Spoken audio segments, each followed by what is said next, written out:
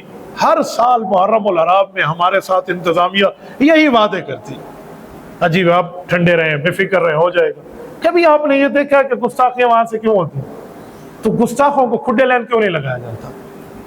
انتظامیہ ان کے لیے سزائے موت کے قانون پہ عمل کیوں نہیں کرتی ہے؟ 2-4 کو یوں چگلے پہ لٹکا دیں اور ان کتوں کی لاشیں دیکھ کے لوگوں کو نہیں سمجھ آئے گا کہ گستاخان کا ہینڈ کیا ہوتا ہے؟ تو میں آپ کے وساطت سے اور آپ کی تائید سے یہ قرارداد